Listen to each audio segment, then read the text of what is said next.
All right, welcome back, everyone. I basically have two things going on right now. I am live, and I'm going to have this on YouTube on the channel as well. So, for those of you watching the recording of this, welcome back to my YouTube channel.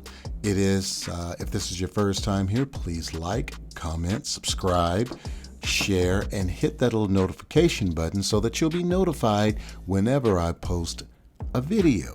Okay? Why? Because the information here could potentially be life-changing for you.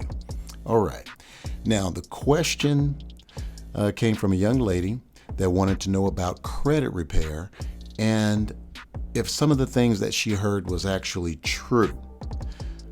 So in this video, I will be covering three of the major questions that she asked, and at the same time, I will be looking to answer any questions that pop up on the live as well. We're going to be killing two birds with one stone, guys. All right? Okay, but first, before I get started, what I like to do is tell you a little bit about why the information here is going to be different than what you get from any of those other credit repair gurus or credit repair influencers, if you will.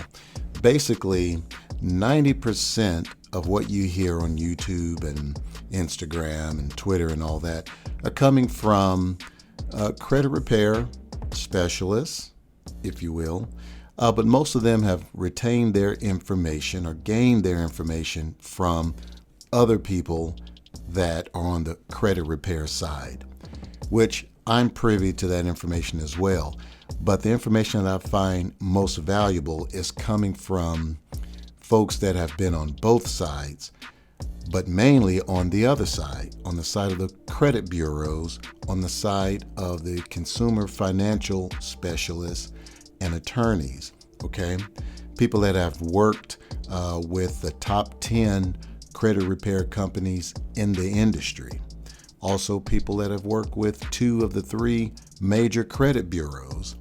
And one of them actually is qualified to basically be subpoenaed to court as a credit collection financial specialist and has been in several hundreds of court cases, basically. So these are the people that I consider my mentors and I consider my resources and references. So you're going to get information that most of the people have never even bothered to contact. Most of the people you hear have never even spoken to anyone from the credit bureaus, much less someone in upper management that trains the people that handle disputes and litigation and things of that sort. These are the people that I consider my references, okay? So the first question is disputing online the same as writing a letter? Does it have the same impact? And what you have to realize is when you dispute online, you have to be careful of the fine print in that, okay? The fine print is something that works all in the benefit of the bureaus, meaning that it's convenient for them. So one, you have a pre-selected reasons with a little drop-down menu, and it funnels you into dispute reasons that's very comfortable for them. It may not fit you if you're disputing online, but you have that drop-down window and you have to end up picking what they want you to pick. Well, it might be a lie. That may even come back to haunt you if you pick something that's not actually your dispute reason, okay? If they come back and say, everything is verified, you lose your right to challenge that initial verdict. So you lose a lot of your rights basically because you agreed to it in the fine print, okay?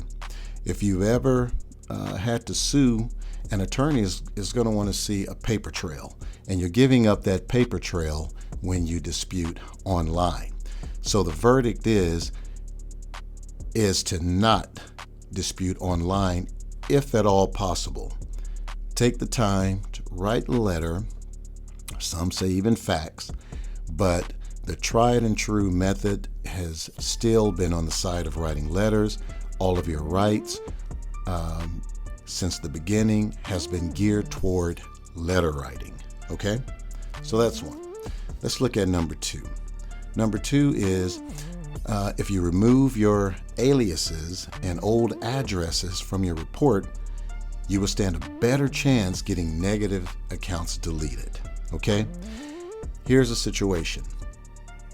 The presumption is that because a lot of the aliases and old addresses are tied to accounts that you may be trying to remove or get deleted, that if you first remove the aliases and old addresses, then that will basically disassociate you from that account and it'll come off a lot easier. Okay, so that's the presumption. Basically, what you have to understand, and most people in the credit repair industry don't know this, that what we actually see, what you see, what I see, those are not credit reports. What we're actually looking at are what you call consumer credit disclosures. Credit reports are extremely long. Nothing gets deleted off of a true credit report, okay? That means that from the first time you applied for something, that credit report starts. Basically, there's only selected information that's delivered to people that are pulling your credit report, okay? Those are only consumer credit disclosures, all right? So I say all that to say that from the credit bureau side, they have over 100 different points that they can tie you to or prove that you are tied to a particular account for the most part. So if something has ever fallen off and you had removed your aliases and your old addresses, it wasn't because you removed those things. It fell off because of other reasons. But what you'll find in this industry is a lot of different myths floating around. It's because they'll try something and something will fall off and they'll attribute that reason to the new thing that they tried, not considering the fact that other things played a factor in it. You have to remember, if it's erroneous, if it's outdated, if it's incomplete, if it's unverifiable, those are the reasons that are your rights to have things come off of your report. So if any of those other things took place, then that's why it came off. It wasn't because you removed an alias or an old address. Okay, so we can dispel that. All right, third question, moving right along. If you freeze your account first, then you can get public records removed. Okay, this is an old, outdated information. Okay, first of all, there is a reason to freeze your account. You freeze your account in situations where there's a possibility or threat of identity theft, okay? And what happens is when you freeze your account with the credit bureaus, then no one can apply for credit in your name, okay? No one can, the furnishers, not the furnishers, but the creditors are not able to pull that information, and no one can put anything on it either. So they don't release your information to furnishers in case someone is trying to utilize your information and it's not you. Identity theft, right? Now, that has nothing to do with other furnishers sharing that information. In other words, the presumption, the popular presumption is that if you freeze your credit report with LexisNexis, SageStream, well, LexisNexis owns SageStream, I'm sorry. They own them now. So it's basically LexisNexis. The theory is that if you freeze LexisNexis first, then you dispute the item the public record item, that if you freeze it, that they won't be able to verify that information, because we all know that credit repairs don't get their information directly from the courts or the clerks or the counties or anything like that. They get that from LexisNexis and at one time SageStream and other companies like that. So the theory is that if you freeze it, that they won't be able to access it, okay? And then they can't verify it, and boom, it falls off. Well, unfortunately, and this comes straight from the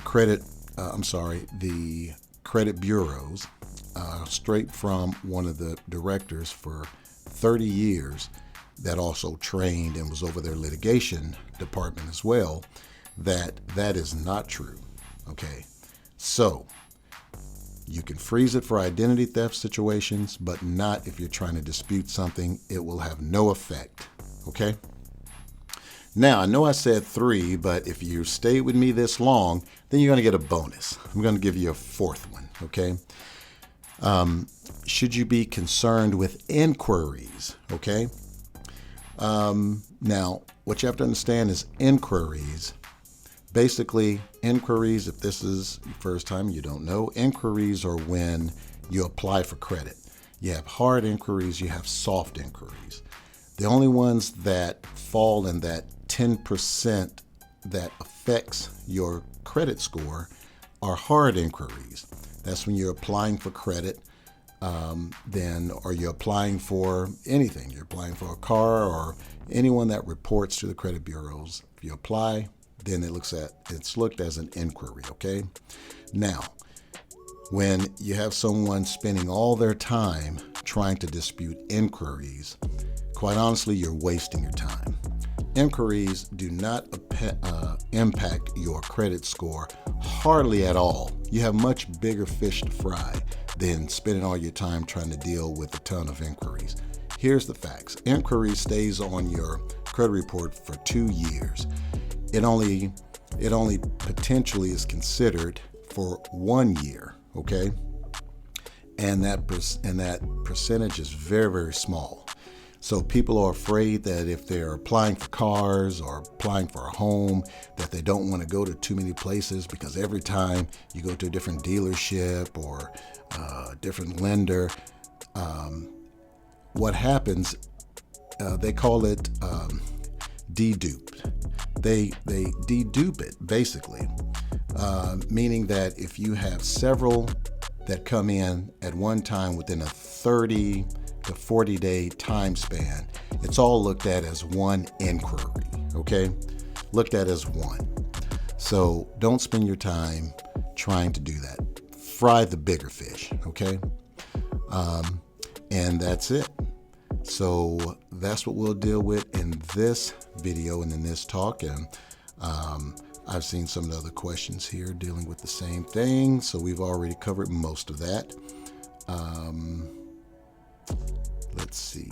So basically, here's what you need to know.